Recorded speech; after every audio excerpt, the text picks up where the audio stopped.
Olá pessoal, nessa aula nós vamos então continuar aqui aprendendo agora sobre tipagem dinâmica. Tipagem dinâmica porque o JavaScript é uma linguagem dinâmica, diferente de algumas outras que nós temos no mercado, como Java, C Sharp, e que essas linguagens você define primeiro o tipo e depois atribui um valor. Já no JavaScript você não precisa fazer isso, você pode deixar que ele descubra em tempo de execução, ou seja, enquanto você vai fazendo ali a execução do programa, ele vai descobrir o tipo que você definiu. Então, vendo isso na prática, aqui nós temos os tipos que nós definimos na última aula, ok? Nome, idade, está aprovado. E esses tipos aqui nós vamos entender agora um pouco mais sobre eles. Se nós entrarmos aqui no console, inclusive se você quiser rodar esse código aqui junto comigo, assista a primeira aula desse curso e ali você vai conseguir ver como que eu montei esse ambiente para ele estar do jeito que ele está nessas aulas, ok? Então, existe um tipo aqui, uma função que chama typeOf, e com ela você consegue verificar o tipo das variáveis. Então, se a gente pegar aqui, por exemplo, o nome e dar um Enter aqui, você vai ver que o tipo dela é string. Então, mesmo sem eu definir isso explicitamente aqui, o interpretador do JavaScript já vai identificar isso para você e vai te dizer que aqui o tipo é string. E como a diferença do JavaScript é ele ser dinâmico, se eu pegar aqui nome e colocar o valor 5, por exemplo, e eu perguntar de novo o typeOf, o tipo do nome, e dar um Enter aqui, ele vai me dizer que agora é um number. Isso porque JavaScript é dinâmico e pode ser alterado a qualquer momento. Então esse é um dos grandes benefícios e também uma das grandes coisas que você tem que prestar atenção para não confundir enquanto você está desenvolvendo.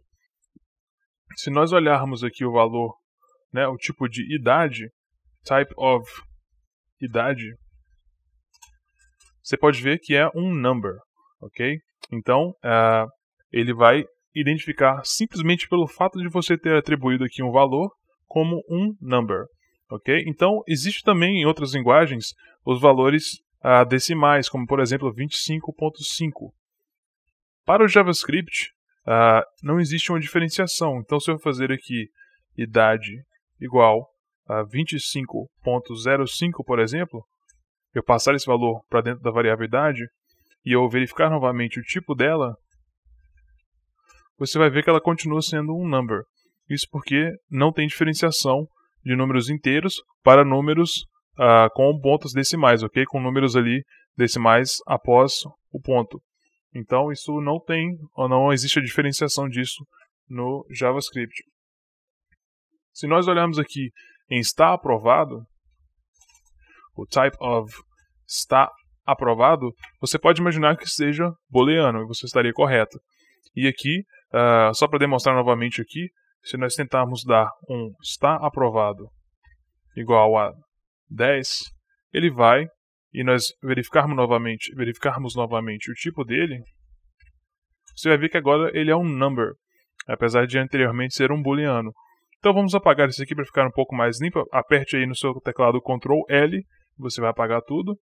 E aqui continuando, nós vamos ver o sobrenome agora. O typeOf sobrenome. Então, ele está como undefined, ok? Como eu disse anteriormente, você não vai usar muito esse tipo undefined, mas é bom entender como ele funciona. Quando você atribui para uma variável undefined, na verdade o que você está fazendo por baixo ali é passar um valor, ok? Porque se você lembra da aula anterior, nós temos os tipos de valores e os tipos por referências, ok? Então todos que nós temos aqui são tipos de valores, onde você precisa necessariamente passar um valor para que eles funcionem, ok? Mais para frente nós vamos aprender sobre os tipos de referência.